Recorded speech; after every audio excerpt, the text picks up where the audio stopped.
Samajwadi party पिछड़ा प्रकोष्ठ के अध्यक्ष राजपाल कश्यप ने आज फूलन देवी की जो है वो पुण्यतिथि मनाई है। उनके साथ तमाम लोग यहाँ पर मौजूद थे, उनकी तस्वीर पे माल्यार्पण किया और उनके अमर रहने के जो है वो नारे भी लगाए। यहाँ पर बात करते हैं राजपाल कश्यप जी से। सर, आज फूलन देवी की पुण्यतिथि थी, तो और क्या कुछ कार्यक्रम थे आप? देखिए, कल भी हमारे जिलाध्यक्ष और पूरे महानगर अध्यक्ष आए थे, उसमें भी पूर्व संध्या पे भी फूलन देवी जी की पुण्यतिथि मनाई गई और आज भी यहाँ पे भारी संख्या में लोग आके पुण्यतिथि पे माल्यार्पण किए हैं। हमारे चौधरी लालता प्रसाद निषाद जी हैं, पप्पू लाल निषाद जी हैं और भी समाज के से लेकर और भी अन्य समाज के लोगों के लिए भी कोई एक समाज की महिला नहीं थी। इन्होंने अन्याय अत्याचार के खिलाफ क्रांतिकारी कदम उठाने का काम किया था, बहादुरी का काम किया था। आज वर्तमान में क्या हो रहा महिलाओं के साथ में आप देख ही रहे हैं, किस तरीके से हाथरस में बेटी के साथ में क्या हुआ, लखीमपुर में बेटी के साथ में क्या हुआ, मणिपुर में बेटी आदिवासी बेटी के साथ में क्या हुआ। ऐसी कितनी बेटियां जल गई, कितनी बेटियां मुख्यमंत्री के यहाँ, योगी जी के यहाँ गुहार लगा के गई, उन्हें आत्महत्या करनी पड़ गई या उनको यहीं पेट्रोल डाल के छिड़क के स्वयं जो है आत्महत्या करना पड़ा। और चाहे उन्नाव की बेटी हो, चाहे हाथरस की बेटी हो, चाहे और मणिपुर की बेटी हो, किस तरीके से अन्याय अत्याचार जुल्म बढ़ा है। कितनी बेटियां बताती नहीं, इनके तो बचपन के से ही इनके साथ में अन्याय अत्याचार दुराचार हुआ। इन्होंने बहादुरी के साथ में अपनी लड़ाई लड़ने का काम किया और साथ ही साथ में ये जेल में बंद थी। भारत में किसी भी राजनेता और किसी भी दल ने वीरांगना फूलन देवी की तरफ नज़र नहीं उठाई। मैं आज नेताजी नहीं है, नेताजी को याद करके और नेताजी की नज़र गई, क्योंकि वो सदैव कहते थे अन्याय और जुल्म के खिलाफ लड़ो। उनकी नज़र गई तो उन्होंने 1994 में जेल से निकाल के और भारत की पार्लियामेंट में भदोही मिर्ज़ापुर से दो बार चुनाव लड़ा के समाजवादी पार्टी से भेजने का काम किया और वहाँ हत्या हुई उनकी।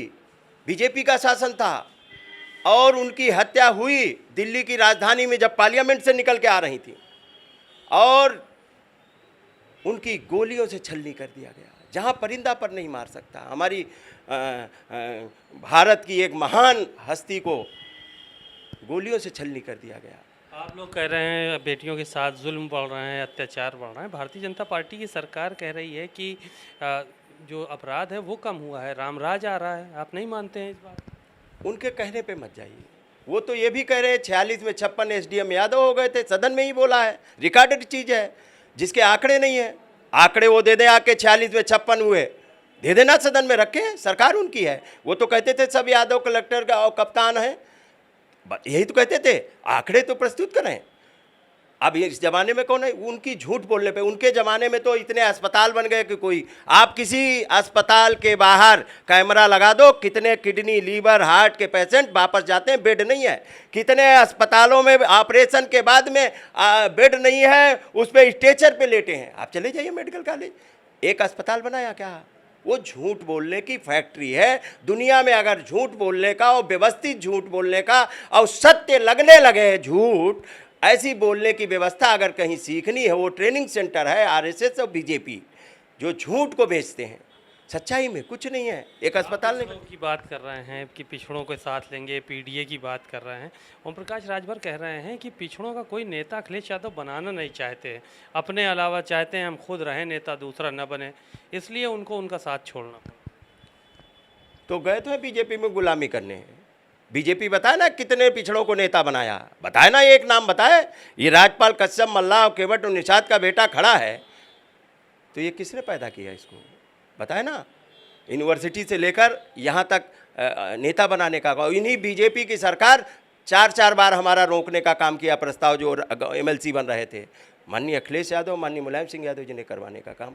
मुलायम सिंह यादव जी ने छात्र संघ, इन्होंने छात्र संघ बंद कर दिया, क्योंकि छात्र संघ में गांव गरीब किसान का बेटा छात्र संघों से निकलता था। ये चाहते हैं गुलाम प्रवृत्ति के लोग यूनिवर्सिटियों में पैदा हों।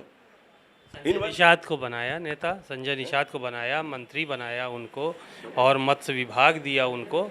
और तो पार्टी जो है वो तो काम कर ही रही है। उन्होंने खून से चिट्ठी भी लिखी प्रधानमंत्री जी को अपने समस्याओं को लेकर, समाज के बारे में। तो समाज के लिए तो काम कर ही रहे हैं संजय निषाद। नहीं, संजय निषाद समाज के लिए काम कर रहे हैं। संजय निषाद को नेता बीजेपी ने बनाया। आप पता करो, इनके बेटे को सांसद पहली बार कोई प्रतिनिधि, जनप्रतिनिधि उनके घर में अगर पैदा हुआ तो कौन पैदा किया? समाजवादी पार्टी और माननीय अखिलेश यादव, माननीय मुलायम सिंह यादव जी ने उनके बेटे को गोरखपुर में योगी जी को हरवा के जितवाने का काम किया। अब नेता बन जाने के बाद तो 20 ग्राहक हैं। राजपाल कश्यप को नेता बना दिया तो 20 ग्राहक हैं। अब डॉक्टर संजय निषाद को, तो जो बदल जाए, जिसने पैदा किया उसको भूल जाए तो उसको क्या कहेंगे? समाज जानता है क्या कहेंगे। और आप बताइए। नहीं, पूरा समाज समझ गया, जो आपके चैनल पे देख लेगा तो समझ जाएगा। जिस बाप ने पैदा किया, राजनीति में उनको पहचान दी, और हमने अपने समाज के नेताओं को मना के इनको लड़ाया, नहीं तो उस जमाने में हमारा भी समाज का कोई नेता लड़ता तो जीत जाता। और 3 पार्लियामेंट जीते थे, प्रयागपुर में भी जीते थे, कैराना में भी जीते थे, और नूरपुर में विधानसभा भी जीते थे, इसी बीजेपी के तानाशाही अत्याचारी सरकार के खिलाफ। नहीं मानता आपका समाज उनको, ये कह रहे हैं आप? देखिए, समाज किसी को नेता नहीं मानता। समाज उसको नेता मानता जो समाज के हक की बात करे, और जब सत्ता आए तो कुछ करके समाज के हित में कानून बनवाए। उनका खत लिख तो रहे हैं, सत्ता में हैं और उसके बाद भी लिख रहे हैं। उनको खून की जरूरत नहीं है, ये नीले वाले इंक पेन की जरूरत है। जो शासनादेश में चलता है वो चलवाएं मुख्यमंत्री और प्रधानमंत्री से। डेली फोटो तो खिंचाते हैं। अरे कभी कहें कि हम मंत्री पद तब तक नहीं लेंगे जब तक निषाद और कश्यप समाज का आरक्षण और प्रजापति और राजभर का आरक्षण नहीं मिल जाएगा। माननीय अखिलेश यादव जी ने तो करने का काम किया था। और यही डॉक्टर संजय निषाद जी के रहते हुए, मंत्री रहते हुए, ओम प्रकाश राजभर के मंत्री रहते हुए उसको कोर्ट में निरस्त कराने का काम किया गया, रुकवाने का काम किया गया। और महाराजा निषाद राज, महर्षि कश्यप की जयंती भी किसके ज़माने में कैंसिल हुई? इनके रहते हुए। योगी आदित्यनाथ जी ने छुट्टी भी, अवकाश जो माननीय अखिलेश यादव जी ने घोषित किया तो वो भी कैंसिल हो गया। इस समाज को बालू खनन, मौरंग, तालाब, सिंघाड़े, पट्टे डालने का काम किसने कानून बना के दिया? माननीय मुलायम सिंह यादव जी ने कानून बना के दिया। तो इस वजह से मिल रहा है, इनकी वजह से क्या मिल रहा है ये। और साथ ही साथ में आवास, मछुआ आवास, ये तो मत्स्य विभाग के मंत्री हैं। मछुआ आवास सेंट्रल ने बंद कर दिया था, बीजेपी ने। माननीय अखिलेश यादव जी ने कहा हमारे मछुआरों को चिंता करने की ज़रूरत नहीं है, हमारी सरकार उनके साथ में खड़ी है, हम 3,05,000 रुपये देंगे और लोहिया आवास की तरह देंगे। और मिल रहा था और दिया, लोगों के मकान बन गए। लेकिन ये तो मंत्री बने और ये सरकार में थे, वो कैंसिल कर दिया गया, कैंसिल योजना खत्म कर दी गई। एक भी आवास नहीं है। अभी थोड़े दिन पहले तो बजट के लिए वो स्वयं आपके सामने, अब वहाँ गुलामी है, वहाँ कोई बोल नहीं सकता। किसी कैमरा हटा देना और किसी पिछड़े, दलित, आदिवासी, अल्पसंख्यक मंत्री को बुला लेना, कहना किसकी सरकार में काम होता था, तो बताएगा माननीय मुलायम सिंह और अखिलेश यादव की सरकार में काम होता था। तो राजपाल कश्यप हैं, उन्होंने संजय निषाद और ओम प्रकाश राजभर दोनों को आड़े हाथों लिया और कहा भारतीय जनता पार्टी में जो पिछड़े नेता जा रहे हैं वो सिर्फ गुलामी करने के लिए जा रहे हैं। अखिलेश यादव की सरकार में लोगों को नेता बनाया गया। कैमरामैन रजनीश के साथ सीमाब नकवी, भारत समाचार, लखनऊ।